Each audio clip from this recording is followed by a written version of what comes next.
آمد قریب ہے اور یقیناً ربیع الاول ایسا برگزیدہ متبرک اور مقدس مہینہ ہے جس مہینے میں اللہ نے ہم کو صاحب قرآن عطا فرمایا۔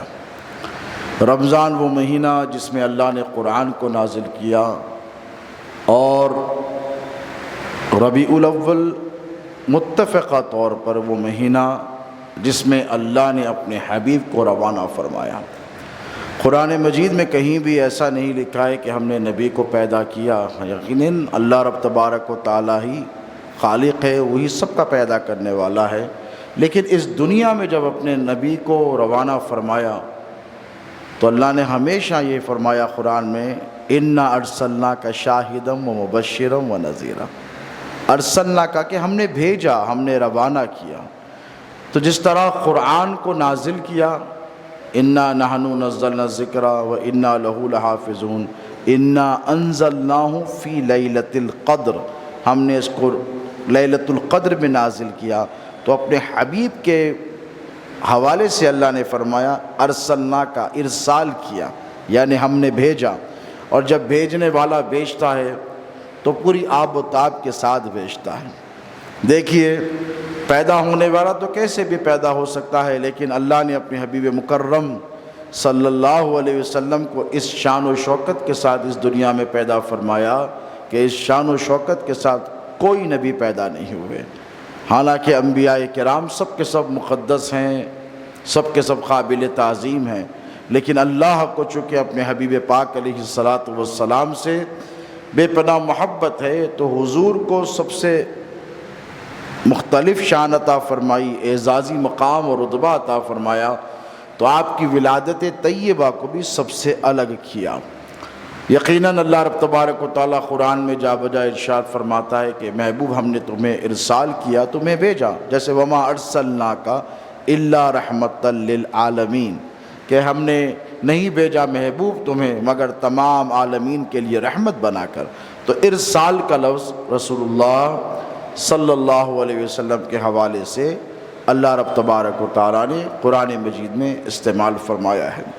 دوستو، انسانی فطرت کا یہ تقاضا ہے کہ حق سبحانہ و تعالیٰ نے انسان میں ایک ایسا جذبہ رکھا، اور اگر یہ جذبہ نہ ہو تو ماں اپنے اولاد کو 9 مہینے پیٹ میں برداشت نہیں کرے گی۔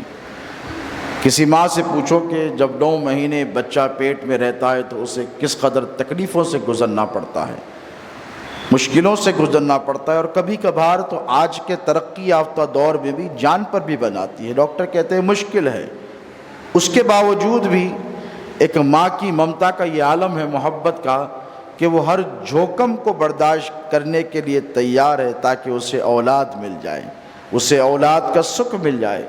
تو یہ جو جذبہ ہے سارے جھوکم برداشت کرنے کا، اور یہ اگر جذبہ نہ ہو تو وہی ماں اپنی اولاد کو اپنا دودھ تک نہ پلائے، اور وہ جذبہ ہے جذبہ محبت کا، ایک ماں کی ممتا کا۔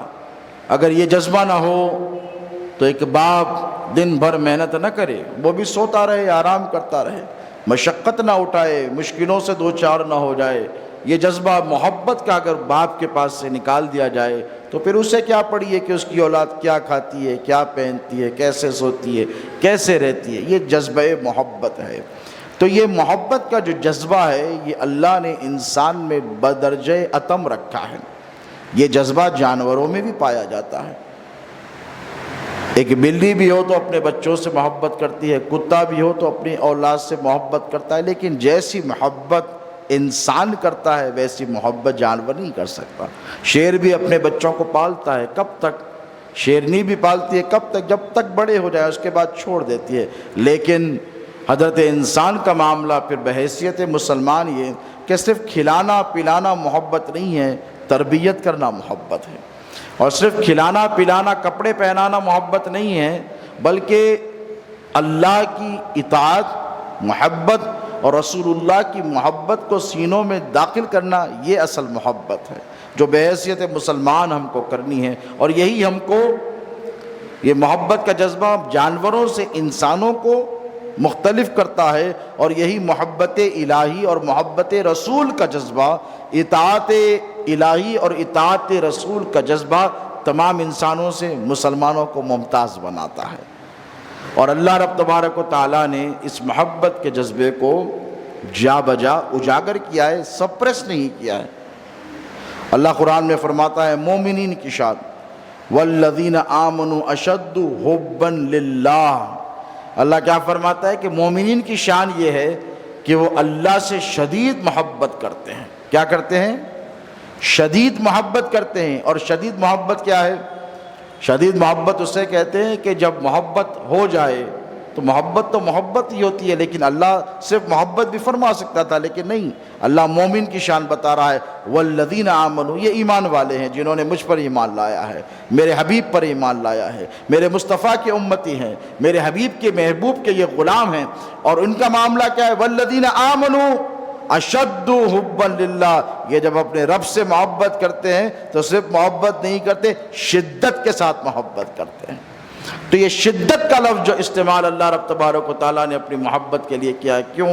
کیونکہ جب محبت شدید ہو جاتی ہے، محبت لائٹ ہلکی پھلکی بھی ہوتی ہے اور شدید بھی ہوتی ہے، اور جب محبت شدید ہو جاتی ہے تو اٹھتے بیٹھتے جاگتے سوتے چلتے پھرتے ہمیشہ عاشق کو محبوب کا خیال رہتا ہے، محبوب کا تصور رہتا ہے، محبوب کی رضا اس کے پیش نظر رہتی ہے، محبوب کی ناراضگی اس کے پیش نظر رہتی ہے۔ یہ کام کروں گا تو کہیں محبوب راضی ہو جائے گا، یہ کام کروں گا تو کہیں ناراض نہ ہو جائے، تو اس کے پیش نظر ہمیشہ اپنے محبوب کی رضا ہوتی ہے، وہ جس سے محبت کرتا ہے۔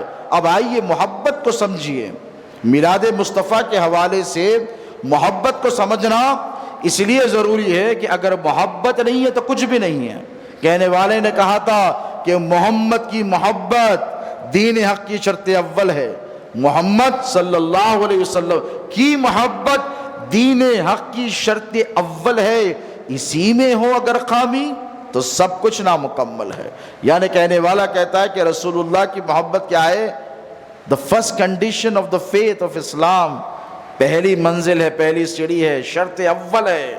پہلی شرط مانو تو دوسری مانو گے، پہلی ہی نہیں مانو گے تو کیا خاک دوسری مانو گے؟ کہنے والا کہتا ہے کہ محمد کی محبت دین حق کی شرط اول ہے، دین حق میں داخل ہونا ہو تو آؤ نبی سے محبت کرو، اور اگر اس میں کوئی نقص ہو، اس میں کوئی کمی ہو، اس میں کوئی فلا ہو تو سمجھو تمہارا سب نامکمل ہے، تمہاری نماز نامکمل ہے، تمہارا روزہ نامکمل ہے، تمہاری حج و زکوٰۃ نامکمل ہے، تمہاری ساری اطاعتیں نامکمل ہے۔ کب؟ جب نبی سے اگر تم کو محبت نہیں ہے۔ میلاد پاک مصطفیٰ کا اہتمام کرنا، ربیع الاول شریف میں میلاد پاک مصطفیٰ پر خوشیوں کا اظہار کرنا، یہ محبت کی علامت ہے۔ کیا ہے؟ بولیے۔ اللہ فرماتا ہے فَاذْكُرُونِي أَذْكُرْكُمْ وَاشْكُرُوا لِي وَلَا تَكْفُرُونَ، کہ تم مجھے یاد کرو میں تمہیں یاد کروں گا، تم میرے شکر گزار بندے بنو، ناشکرے مت بنو۔ کیا فرماتا ہے اللہ؟ فَاذْكُرُونِي أَذْكُرْكُمْ وَاشْكُرُوا لِي، شکر ادا کرو میرا، وَلَا تَكْفُرُونَ، تم میری ناشکری نہ کرو۔ تو حضور کا جو آنا ہے یہ اللہ رب تبارک و تعالیٰ کی سب سے بڑی نعمت ہے۔ حضور کی ذات کیا ہے بولیے؟ نعمت عظمیٰ ہے، ساری کائنات کی نعمتیں ایک طرف، میرے آقا علیہ الصلوۃ والسلام کی نعمت ایک طرف، اور نعمت پر چرچا کرنا، اس کا اظہار کرنا، یہ قرآن اور سنت کے خلاف بولیے نہیں ہے۔ اللہ کیا فرماتا ہے؟ وَأَمَّا بِنِعْمَةِ رَبِّكَ فَحَدِّثْ، محبوب ان سے کہہ دیجئے کہ جب ان کو اللہ کی نعمتیں ملے نا، اس کا خوب چرچا کریں۔ کیا کریں؟ خوب چرچا کریں۔ کسی کو صحت ہے تو بولے کہ اللہ نے مجھے صحت دی ہے، کسی کے پاس دولت ہے تکبر نہ کرے لیکن بولے کہ اللہ نے مجھے بہت کچھ دیا ہے، کسی کو اللہ نے منصب دیا ہے تو وہ بولے کہ ہاں میں اس کے قابل نہیں تھا، یہ میری صلاحیتوں کی وجہ سے نہیں ہے، یہ اللہ کی نعمت ہے۔ تو اللہ کیا چاہتا ہے کہ بندے کو نعمت ملے تو کیا کرے؟ خاموش بیٹھا نہ رہے، گھر میں دروازے بند کر کر اندھیرا کر کر نہ بیٹھا کرے، بلکہ چرچا کرے۔ اور چرچا کیسا کرے؟ چرچا کرنے کے لیے نکلنا پڑتا ہے، چرچا کرنے کے لیے بولنا پڑتا ہے، چرچا کرنے کے لیے اظہار ضروری ہے، بغیر اظہار کے چرچا نہیں ہوتا۔ تو اللہ کیا فرماتا ہے؟ وَأَمَّا بِنِعْمَةِ رَبِّكَ فَحَدِّثْ، کہ جب اللہ کی نعمتیں ملے تو خوب چرچا کرو، تھوڑا بہت نہیں۔ اللہ کیا کہتا ہے؟ خوب چرچا کرو۔ تو سب سے بڑی نعمت کیا ہے مسلمان کے لیے؟ اللہ کے رسول علیہ الصلوۃ والسلام کی ذات متبرکہ ہے۔ یاد رکھیں کہ کہ تمام نعمتیں جو اللہ نے آپ کو دی ہیں نا، آنکھ ہے، ہاتھ ہیں، پیر ہیں، عقل ہے، جان ہے، ان سب کا سوال کیا جائے گا کہ نہیں؟ قیامت میں سب بولیں گے، زبان نہیں بولے گی، ہاتھ بھی بولیں گے کیا کیا گناہ کیے تھے. تو اللہ فرمائے گا یہ تو میری نعمتوں کی تو نے ایسی قدر کی، یہ معاملے میرے نعمتوں کے ساتھ کیے.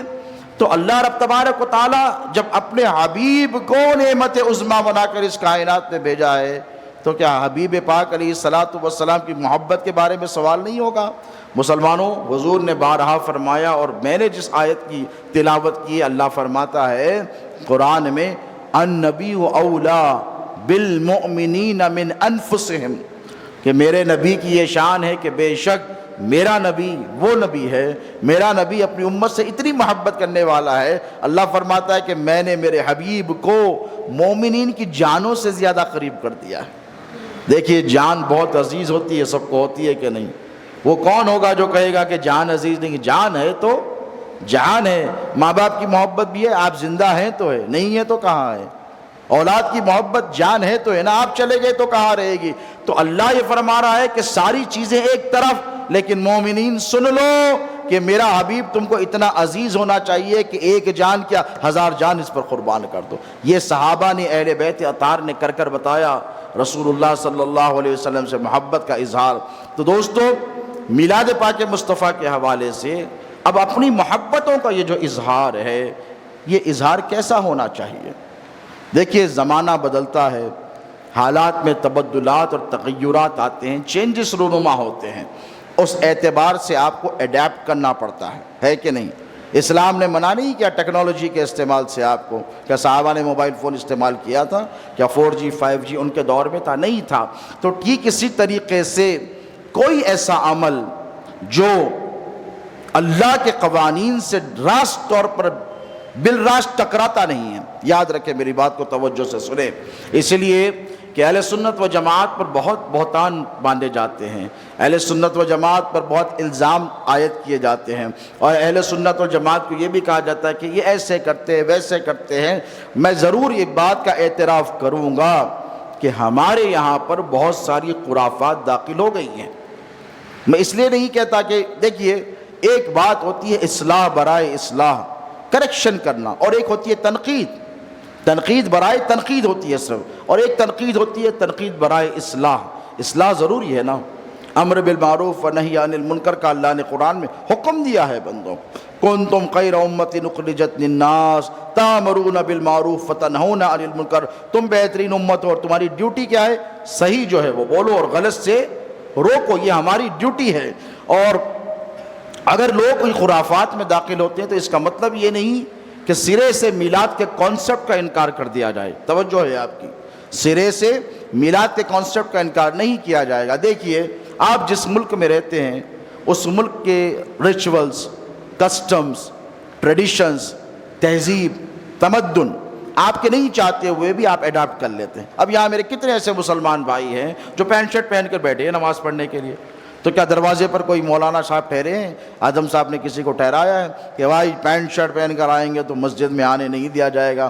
معلوم ہے مجبوری ہے، معلوم ہے کہ ٹریڈیشن ہے، لباس ایک ضرورت ہو گئی ہے، ہر جگہ کرتا پیجامہ پہن کر نہیں جایا جائے گا. اب تو حالات اتنے ہو گئے ہیں، تعصب بڑھ گیا ہے کہ داڑھی پر اعتراض ہو رہا ہے کمپنیوں میں. کئی نوجوان میرے پاس آتے ہیں، حضرت میں نے کہا بھائی اچھی خاصی داڑھی تھی، کیا ہوئی؟ حضرت جاب پہ دھمکی دی گئی اگر داڑھی رکھے گا تو تجھے نوکری پہ نہیں رکھا جائے گا. کرتا پیجامہ پہن کر ہم بھی کبھی اسکول کو چلے جاتے تو اسکول سے باہر کر دیا جاتا تھا. ہم کو کہا جاتا تھا کہ نہیں آپ کے پہن کر نہیں آ سکتے. مدرسے میں تو روا رکھا جاتا ہے لیکن اسکولوں میں تو مجبوری ہے. تو آپ بتائیے تو کیا یہ شخص گناہ گار ہوگا؟ نہیں. کب ہوگا؟ دیکھیے نماز میں ہیں آپ تو اس کا خیال رکھنا چاہیے. نماز میں یہ سطر ہے. میں بھائیوں سے گزارش کروں گا کہ ٹی شرٹ پہنتے ہیں تو یہ کونی دکھتی ہے، نہیں دکھنی چاہیے، اس سے مکروہ ہو جاتی ہے نماز. فل سلیوز پہن کر، کم سے کم شرٹ پہن کر آئے کوئی بات نہیں. ان شرٹ کرے ہوئے نکال دیجئے کیونکہ پیچھے کا آپ کے جسم کی حیت نظر آئے گی یا پھر آپ کے اعضاء نمودار ہو جائیں گے. پیچھے جو آپ کی نماز پڑھ رہا ہے اس کو زحمت ہوگی, تکلف ہوگا, اس کی نماز خراب ہوگی, اس کا ذہن پراگندہ ہوگا, وہ جو چیز دیکھنے نہیں آیا اس کو وہ نظر آئے گی, تو اس کی نماز خراب ہوگی, تو اس کو تکلیف ہوگی کہ بھئی یہ کون سا لباس پہن کر آیا. تو میں خواہش یہ کروں گا مسلمانوں سے, نماز پر آئیں, اگر انشرٹ کیا ہوا ہے پھر کو باہر کر دیں, تھوڑا لمبا سلا لیں, آپ اندر تو کرتے ہیں, نماز تو بولیے ہو جائے گی اس صورتحال میں. تو ٹھیک اسی طرح جو میلاد پاک مصطفیٰ کے جو مراسم ہوتے ہیں ہمارے پاس, ہو سکتا ہے کہ اس میں اغیار کے کچھ مراسم, کچھ طور طریقے داخل ہو گئے ہیں. اب جیسے میلاد ریلی اور میلاد جلوس کا تعلق ہے, 16 سال سے نکالا جا رہا ہے. کتنے سال سے؟ 16 سال سے. میں بھی اس کا فاؤنڈر ممبر ہوں. جب اس کی کمیٹی بنائی گئی تو سب سے پہلے اولین 5 لوگوں میں بھی شامل تھا, اور میں 5-6 برس تک اس جلوس کے ساتھ جڑا رہا. 5 اور 6 برس کے بعد میں نے علیحدگی اختیار کر لی. لوگوں نے کہا حضرت آپ کیوں نہیں جاتے اس جلوس میں؟ میں نے کہا بھائی میں جلوس میں اس وقت تک جاتا تھا جب تک نوجوان ہماری بات سنتے تھے. میں ذمہ داری سے ممبر رسول پر یہ بات آپ سے عرض کر رہا ہوں, مسجد میں اللہ کے گھر میں عرض کر رہا ہوں. میں نے کہا اس وقت تک میں ضرور جاتا تھا جب تک کہ نوجوان سنتے تھے. میں نے اس وقت سے ترک کر دیا جب سے میں نے دیکھا کہ اسی جلوس میں خرافات شامل ہو گئی ہیں. آرگنائزرز کو میں ذمہ دار نہیں ٹھہراتا, لیکن میں نے دیکھا کہ جس طریقے سے جلوس اغیار کے نکالے جاتے, مسلمانوں نے بھی وہی روش کو اختیار کر لیا. ڈی جے بجائے جانے لگے, ناچ گانا لگایا جانے لگا, اور جھومنے رقص کیا جانے لگا, اور عراش لگائی جانے لگی, اور بےہودے قسم کے نعرے لگانے گئے. میں نے کہا نہیں. میں نے ایک پیشکش بھی کی تھی میلاد ریلی میں, جلوس کے دوران کمیٹی میں نے کہا تھا گاڑیاں چھوڑی جائیں, موٹر سائیکل نکالی جائے, ایک دن تو حضور کے نام پر پیدل نکل کر بتایا جائے. میں نے یہ بھی پیشکش کی تھی کہ تمام مسلمانوں سے یہ کہا جائے, جیسے یمن میں, مصر میں آپ جا کر دیکھیں جلوس محمدی نکلتا ہے, 10 لاکھ لوگ ہوتے ہیں یمن میں. ایک رپورٹ کے مطابق 20 لاکھ سنی مسلمان یمن میں. آپ دیکھیں, گوگل کر دیکھیں, آپ کو انفارمیشن ٹیکنالوجی کا دور ہے, سفید لباس پہنتے ہیں, سفید عمامے باندھتے ہیں, اور پیدل نکلتے ہیں, اور پیدل نکل کر درود و سلام کے نذرانے پیش کرتے رہتے ہیں. خدا کی عزت کی قسم وہ منظر ایسا ہوتا ہے, اگر کوئی غیر مسلم وہ منظر دیکھ لے تو لا الہ الا اللہ محمد رسول اللہ پکار کر مسلمان ہو جائے گا. وہ کردار پیش کیا جاتا ہے. لیکن کیا ہو گیا آپ دیکھیے, ایک کمیٹی کو برخاست کیا گیا, دوسری کمیٹی بنائی گئی. میں نے کہا کمیٹیوں کے بدلنے سے بدلاؤ نہیں آئے گا, ملت کو بدلنا پڑے گا, سنیوں کو تبدیل ہونا پڑے گا. ہر آدمی اپنی ذمہ داری کو محسوس کرے. اگر جلوس میں جانا چاہتے ہیں, میں نہیں کہتا کہ جلوس میں نہ جاؤ, لیکن جاؤ تو حضور کا کردار اپنا کر جاؤ. جاؤ تو آقا علیہ الصلوۃ والسلام کی سیرت طیبہ کو نگاہوں کے سامنے رکھ کر جاؤ. جاؤ تو اہل بیت اطہار کی زندگیوں کو یاد کرو. جلوس میں جاؤ تو صحابہ کا اسوہ اپنی نگاہوں کے سامنے رکھو. جلوس میں جاؤ تو کسی رکاوٹ کے لیے مت جاؤ, انسانیت کے راستوں سے رکاوٹوں کو دور کرنے کے لیے جاؤ. آپ کہیں گے یہ کریکشن سروسز حضرت کرنے بیٹھ گئے. نہیں بھائی, دل دکھتا ہے, تکلیف ہوتی ہے. کیوں ہوتی ہے معلوم؟ پوچھا ہم سے جاتا ہے, آپ سے نہیں پوچھا جاتا. ہم ہر مکتب فکر کے لوگوں کے ساتھ بیٹھتے ہیں, ہم دیوبندی بھائیوں کے ساتھ بھی بیٹھتے ہیں, ندوہ کے علماء کے ساتھ بھی ہم بیٹھتے ہیں, جمعیت العلماء کے ساتھ بھی ہم بیٹھتے ہیں, تبلیغی جماعت کے ساتھ بھی ہم بیٹھتے ہیں, جماعت اسلامی کے ساتھ. یہ صلح کلیت نہیں ہے, یہ قوم کی ضرورت ہے.